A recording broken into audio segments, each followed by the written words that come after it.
Хуульч шуухай, иргэний хуулийн ерөнхий үндэслэл, иргэний эрх зүйн харилцаа, хууль тогтоомжийн талаар танилцуулж байна. Иргэний эрх зүйн тогтолцоо. Аливаа салбар эрх зүй нь өөрийн зохицуулах зүйлтэй салшгүй холбоотойгоор системчлэгдсэн хэм хэмжээнүүдийн зохион байгуулалттай нийлбэр байдаг. Энэхүү нийлбэр нь зохицуулж буй харилцааныхаа төрөл, онцлог, наривчлан зохицуулах шаардлагатай уялдан эрх зүйн салбар дэд салбаруудад хуваагдана. Иргэний эрх зүйн тогтолцооны ерөнхий ангид иргэний эрх зүйн үндсэн асуудал, иргэний эрх зүйн харилцаа, хилцэл, иргэний эрх зүй дэх хугацаа, эдийн ба эдийн бус баялагын эрх, үүргийн эрх зүй, иргэний эрх зүйн хариуцлага хамаарах бол тусгай ангид үүргийн тусгай төрөл, өв залгамжлалын эрх зүй, оюуны өмчийн эрх зүй, олон улсын иргэний эрх зүй орно. Эрх зүйн этгээдийн хооронд үүсэх эдийн болон эдийн бус баялагтай холбоотой харилцааг зохицуулахад иргэний хуулийн зорилт оршино. Иргэний хууль тогтоомж нь тодорхой зарчмуудад үндэслэнэ. Хуульд өөрөөр заагаагүй бол татвар төсөв санхүү зэрэг захиргааны хууль тогтоомжоор зохицуулах болон захиргааны талаар нэг этгээд нөгөөдөө захирагдах эдийн болон эдийн бус баялагтай холбоотой харилцаанд иргэний хууль үйлчлэхгүй. Иргэний эрх зүйн зохицуулах зүйл нь эрх зүйн этгээдүүдийн хооронд үүсэх эдийн болон эдийн бус баялагтай холбоотой харилцаа юм. Эдийн баялагтай холбоотой харилцааны эдийн юмс түүнийг олж авах эзэмших ашиглах захиран зарцуулгатай холбоотойгоор иргэний эрх зүйн харилцаанд оролцогчдын хооронд үүсч байгаа харилцаа ба ямагт өөртөө эдийн засгийн утгыг агуулж байдгаараа онцлог. Эдийн бус баялагтай холбоотой харилцааны явцсан утгаараа оюуны үнэт зүйлс эрхтэй холбоотойгоор субъектүүдийн хооронд үүсэх харилцаа. Өргөн утгаараа ажил үйлчилгээ, оюуны үнэт зүйлс нэр төр, алдар хүнд, ам бие эрүүл мэнд болон эд хөрөнгийн болон бусад эрхтэй холбоотой үүсэх харилцаа юм.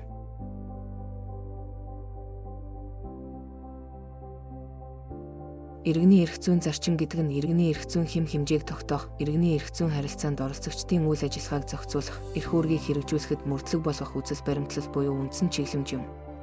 Иргэний эрх зүйн харилцаанд оролцогчдын эрх тэгш, бие даасан байдал, өмчийн халдшгүй байдал, гэрээний эрх чөлөө, хувийн хэрэгт хөндлөнгөөс оролцохгүй байх, иргэний эрх үүргийг ямар нэг хязгаарлалтгүйгээр биелүүлэх хэрэгжүүлэх, зөрчигдсөн эрхийг сэргийлэх, шүүхээр хамгаалуулах зарчмууд байна. Иргэн эсвэл хуулийн этгээд, эсвэл төрийн байгууллагын аль нь байхаас үл хамааран иргэний эрх зүйн харилцаанд л оролцож байгаа бол эдгээр этгээд нь бүгд тэгш эрхтэй байна.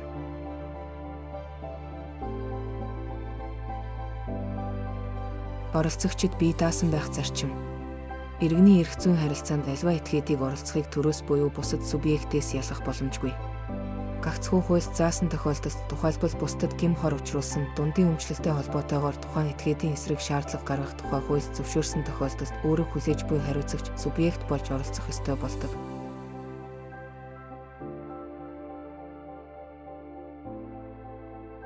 Монгол улсын үндсэн хуулиар хамгаалагдсан эрхийн нэг нь аливаа этгээдийн өмчийн халдшгүй байдал юм. Монгол улсын үндсэн хууль болон иргэний хуульд зааснаар иргэд хуулийн этгээд төр өмчийн аль хэлбэр төрлийг эзэмших ашиглах захиран зарцуулах бүрэн эрхтэй байна. Хууль ёсоор олж авсан өмчийг хэн нэгэн этгээд хууль бусаар ашиглах эзэмших захиран зарцуулахыг хориглоно. Өмчлөгчийн эрхийг хамгаалах нь шүүх арбитрийн гол үүрэг болно. Иргэний эрх зүйд ямар ч тохиолдолд өмчлөгчийн эрхийг шударгаар хамгаалах зарчим баримтлана. Гэрээний эрх чөлөөний зарчим нь иргэний эрх зүйн харилцаанд оролцогч нь нийт өөрийн түншийг чөлөөтэй сонгох, хоёрт иргэний хуулиар тогтоосон гэрээ хэлтсийн нөхцөлийг чөлөөтэй сонгож хэрэглэх бололцоог олгосон зарчим юм. Иргэний эрх зүйн харилцаанд оролцогч иргэнд гэрээний эрх чөлөөний зарчмыг хэрэгжүүлэх явцад хуульд заасан үндэслэлгүйгээр саад тотгор хийх, хориг хязгаар тавих хэрэггүй. Хувийн хэрэгт хөндлөнгөөс оролцохгүй байх зарчим нь бусад зарчмын агуулгад хамаарах нийтлэг шинжийг өөртөө агуулдаг. Гэрээний эрх чөлөөний эрх тэгш бие даасан байдлын өмчийн халдшгүй байдлын гэх мэтээр бүгдд нь хөндлөнгөөс оролцохгүй байх утга санаа агуулгадж байна. Утга санаа давхардаж байна гэсэн үг биш, харин уг зарчмын ач холбогдлыг илэрхийлж байна гэсэн үг. Манай орон зах зээлийн эдийн засгийн зарчмаар хөгжих болсонтой холбогдсон нийгмийн харилцаанд төр бусад оролцогчдтойгоо адил хэрэгтэй оролцох болсон нь иргэд аж ахуйн нэгжийн үйл ажиллагаанд төрийн болон орон нутгийн байгууллагаас хөндлөнгөөс хутгалдан оролцох байдлыг хязгаарласан болно. Эрх зүйн этгээдүүдээс үйл ажиллагаагаа бие даан явуулах нөхцөл боломжийг олгоход чиглэнэ. Иргэний эрх үүргийг ямар нэг хязгаарлалтгүйгээр биелүүлэх хэрэгжүүлэх зарчим. Монгол улсын тухайд хүмүүнлэг иргэний ардчилсан нийгэм зохицуулан хөгжүүлэхийг эрхэм зорилго болгосон нь эрхийн хязгаарлалтыг арилгах үндэс болсон. Иргэний болон бусад хууль тогтоомжоор олгогдсон боломжийг бүрэн эдлэх нь уг харилцаанд оролцогчдын хувьд чөлөөтэй. Энэ зарчим нь хуулиар хориглоогүй бүхэн зөвшөөрөгдөх утга санааг давхар агуулна. Зөрчигдсэн эрхийг сэргийлэх зарчим. Иргэний эрх зүйн харилцаанд оролцогчдын зөрчигдсэн эрхийг сэргээх, эрхийг зөрчигдөхөөс урьдчилан сэргийлэхийн тулд иргэний эрх зүйн хамгаалалтыг хуулиар тогтоож өгсөн байдаг. Учирсан хохирлоо нөхөн төлөвлөх зайлшгүй тохиолдолд эрх зөрчигдөхөөс сэргийлэх зорилгоор өөртөө туслах үйлдэл хийх, эрхээ хүлээн зөвшөөрүүлэх зэрэг аргыг иргэний хуульд зааснаар хэрэгэлдэг. Шүүхээр хамгаалуулах зарчим нь зөрчигдсөн эрхээ сэргийлэхийн тулд аливаа этгээд шүүх арбитрт хандах боломжийг олгодог. Иргэний эрх зүйн харилцаанд оролцож, түүнийхээ үр дүнд хүлээсэн үүргээ шударгаар биелүүлэх үүргийг иргэний хуулийн 206-гийн 1-д заасан байдаг. Гэсэн хэдий ч практикт ийхүү хүлээсэн үүргээ биелүүлэхгүй байх, улмаар нөгөө талынхаа буюу бусдын эрхийг зөрчих нь илбэг тохиолддог тул зөрчигдсөн эрхээ сэргийлэхээр шаардаж шүүх арбитрт хандах эрхийг Монгол Улсын үндсэн хуулийн 16-гийн 14-т зааснаар болгосон байдаг.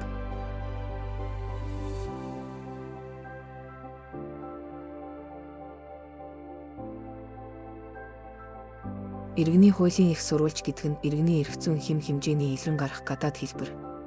Түүнчлэн иргэний эрх зүйн хэм хэмжээг илэрхийлэх, бэхжүүлэх албан ёсны хэлбэр юм.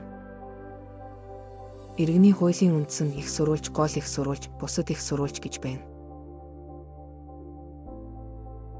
Иргэний хууль тогтоомж нь Монгол Улсын үндсэн хууль, энэ хууль болон тэдгээртээ нийцүүлэн гаргасан хууль тогтоомжийн бусад актаас бүрдэнэ. Монгол Улсын олон улсын гэрээнд энэ хууль зааснаас өөрөөр заасан бол олон улсын гэрээг дагаж мөрдөнө. Иргэний хууль тогтоомжийг хэрэглэх. Монгол Улсын үндсэн хуулийг зөрчсөн хуулийг шүүх хэрэглэхгүй. Тухайн асуудлаар дотоодын хууль тогтоомж гаргах шаардлагатай гэж олон улсын гэрээнд зааснаас бусад тохиолдолд иргэний эрх зүйн харилцаанд Монгол Улсын олон улсын гэрээг хэрэглэнэ. Монгол Улсын үндсэн хууль энэ хуулиас бусад хууль хоорондоо зөрчилдүүл тухайн асуудлыг илүү наривчлан зохицуулсан хуулийн, тийм хууль байхгүй бол сүүлд хүчин төвлөрдөр болсон хуулийн заалтыг хэрэглэнэ. Хуулийг хүчингүй болгох тухай хуулийг хүчингүй болгосноор өмнө хүчингүй болгосон хуулийн үйлчлэлд сэргэхгүй. Хуульд заасан тохиолдолд засгийн газар энэ хуульд нийцүүлэн гаргасан, иргэний эрх зүйн хэм хэмжээ агуулсан, нийтээр дагаж мөрдөх эрх зүйн актыг хэрэглэж болно. Хэм хэмжээ тогтоосон эрх зүйн актыг зөвхөн хуулийн хэм хэмжээг нөхөн зохицуулсан тохиолдолд хэрэглэнэ.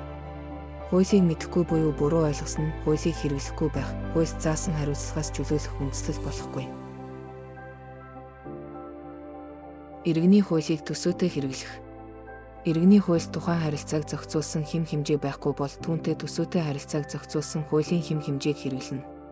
Төсөөтэй харилцааг зохицуулсан хуулийн хэм хэмжээ байхгүй бол тухайн харилцааг иргэний эрх зүйн агуулга, зарчим, нийтээр хүлээн зөвшөөрсөн зан суртахууны хэм хэмжээнд нийцүүлэн зохицуулна.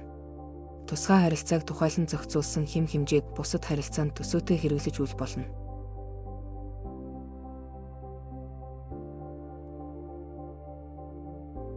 Иргэний хууль тогтоомжийг буцаан хэрэглэх.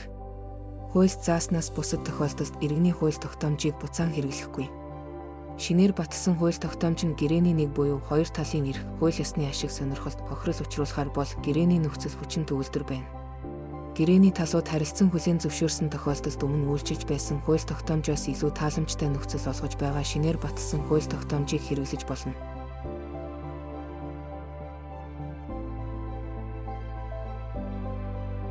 Иргэний эрх зүйн харилцааны объект.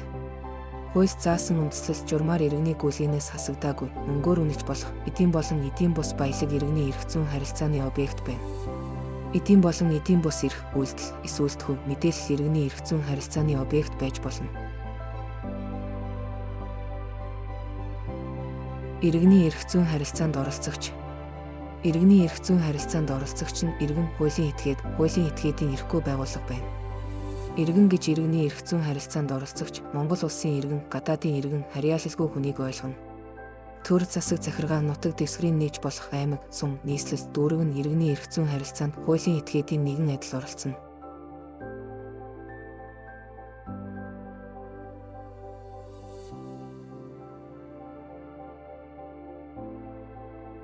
Хуульч шуухай иргэний хуулийн ерөнхий үндслэл, иргэний эрх зүйн харилцаа, хууль тогтоомжийн талаар танилцууллаа. Хуульч шуухайтай хамт иргэний эрх зүй судлаарай.